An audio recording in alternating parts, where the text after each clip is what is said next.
Hello everyone, it's me. Welcome to my channel. And this is our channel. Today we are in Bern in Switzerland. Bern is known for its UNESCO-listed old town with medieval architecture and of course for being the birthplace of Albert Einstein. But what most people don't know is that there is a secret message left by a former mayor that was only recently discovered. So we're gonna tell you where to find it and what it says today. So let's start off by telling you a bit about the tower where this message was found. This is the clock tower. Otherwise known as the Astronomical Clock Tower, it's one of the main landmarks of Bern. Construction began in 1498 but wasn't finished until 1530. The tower is 100 meters tall, which makes it the second tallest building in the city for many years. The tower housed astronomical instruments like an astrolabe and armillary sphere. These days it is mainly used as a clock tower with a chime that can be heard throughout the city at every hour. There are also some really cool views from the top, and right below the chime mechanism is where the message was found. It was left there by the former mayor of Bern when he was putting the finishing touches on the tower back in 1530. Back then, there were no written records of who actually built the tower. So when Mayor Hans Waldmann put the last stone in place, he decided to leave his mark on the tower by having his coat of arms carved into the tower. He had it placed here on this ledge just under the chimes so that it would be seen by all passers-by.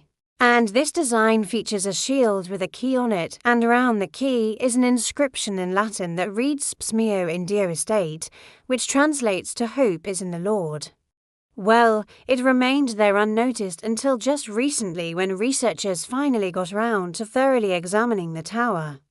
They noticed that there was something else carved into the stone above the coat of arms. They couldn't make out exactly what it was at first, but after cleaning off some of the dirt and grime, they finally figured out that there was another coat of arms carved there. One that overlapped with the mayor's. This one belonged to the stonemason named Niklaus Vorn Munzingen, and finally they could see what his shield featured, two crossed hammers and a square. Now, up until now, historians believed that the tower was constructed by a team of masons working together, and that's why nobody thought too much of it when they saw the two coats of arms. But now, thanks to these discoveries, they think that the tower was probably built by just one guy, Niklaus von Munzingen, and that the mayor simply paid him to place his own coat of arms next to his. This means that Nicholas might have been the very first master builder or architect in the city of Bern. This is pretty interesting, because there's not much known about Nicholas. He is mentioned in some old documents related to construction projects in Bern between 1527 and 1536, but outside of that, nobody knows anything about him. We don't even know if that was his real name or if it was a nickname. Most likely, though, it was just a common occupation-based nickname like someone might be called Carpenter Joe. The researchers also did some analysis on the chiseling style and the tools that were used. And this gave them some insight as to how long it took to build the tower. Turns out that the tower was constructed in only 2 phases, and that indicates that it was done by a single stonecutter who was likely very skilled. The researchers say that the precision of the cuts on the stones shows that the man was a professional who knew exactly what he was doing. Now, unfortunately, despite all their hard work, the researchers weren't able to figure out the name of the stonecutter, nor were they able to find any surviving records of his life. But they do hope that further research will reveal more information about this mysterious man and his life's work. And who knows, maybe one day soon we'll find out the truth about what his name really was. As for where you can find the tower for yourself, it's right in the center of town, just steps away from the Zyklog, which is another famous landmark and also a clock tower. It dates back to the 15th century and features some really detailed astronomical clock faces. You can climb to the top of the tower and get great views of Bern. You can also hear the chime from the tower. This is one of the things to do in Bern. Inside the Zyklog, you'll see all sorts of figures that pop out at every hour and move around.